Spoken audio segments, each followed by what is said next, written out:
နိုးတိုင်းမိခင်တောက်တဲ့တာစီကက်လေးတွေကိုတောက်ပြီးတော့ရာသီမလာလို့ဆိုပြီးတော့လေခဏခဏမေးနေကြလို့အဲ့ဒါလေးတောက်တာရှင်းပြပေးခြင်းလို့နော်လူတွေကအမှတ်မှန်းနေကြလို့ဒီနော်ဒေါက်တာတို့ဒီနိုးတိုင်းမိခင်တောက်တဲ့တာစီကက်လေးတွေနော်ဒေါက်တာစီမှာဆိုတော့ဟိုလီရီယာလာတာရှိတယ်ပြီးရင် excluton တို့တခြားတစ်စိတ်တွေလည်းရှိပါတယ်နော်အဲ့ဒါတစ်ခုဒေါက်တာနမူနာပြမယ်ဒီကနော်လီရီယာဆိုရင်ဒီအစိမ်းရောင်လီရီယာလာတာဆိုတဲ့ဟာလေးနော်နိုးတိုင်းမိခင်တောက်တဲ့ဟာဒီမှာကလေးလေးနဲ့အမေနဲ့ဖတ်နေတဲ့ပုံလေးနော်အဲ့တော့အဲ့ဒီမှာပါတဲ့စီကက်တွေက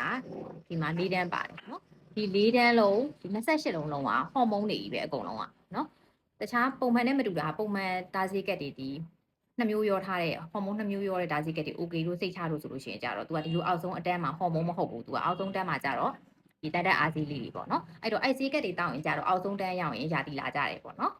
အဲ့တော့ဒီလိုမျိုးလူတိုင်းမိခင်ဒါစီကက်တောင်းရင်ကြတော့ဒီ28လုံးလုံးကဟော်မုန်းတွေဖြစ်နေတဲ့အတွက်ကြောင့်မလို့ तू ကယာတီလာမှာမဟုတ်ဘူးနော်အများစုကယာတီမပေါ်ကြပါဘူးเนาะတချို့လည်းဟော်မုန်းတို့မြတ်မုံမတူတော့တချို့ကြောက်လည်းပေါ်ကြတယ်တလားတစ်ခါပေါ်တာရှိတယ်တချို့ကြောက်လည်းဂျားထဲမှာသေးတောက်ငင်တန်းလည်းဂျားထဲမှာဂျားပေါက်တွေရှောက်စင်းနေရမျိုးတွေလည်းရှိတတ်တယ်အများစုကတော့ယာတီမလာကြဘူးအဲ့တော့ယာတီလာတာမလာတာစဉ်းစားစရာမလိုဘူးဒီလိုစီကက်တွေတောက်နေရဆိုရင်ဒီ28လုံးလုံးပြည့်သွားရင်နောက်တစ်ကက်အစ်စ်ဝယ်ပြီးတော့တောက်တောက်တောက်သွားလိုက်ရုံပဲเนาะယာတီလာခြင်းမလာခြင်းဟာဆေးရလေးတင်ရှိခြင်းမရှိခြင်းနဲ့မဆိုင်ဘူးเนาะအဲ့တော့တောက်တောက်သွားရမယ်ယာတီလာအောင်ဆိုပြီးထိုင်ဆောင်နေရစရာလည်းမလိုဘူးเนาะအဲ့ဒါမလာတာပုံမှန်ပါပဲเนาะ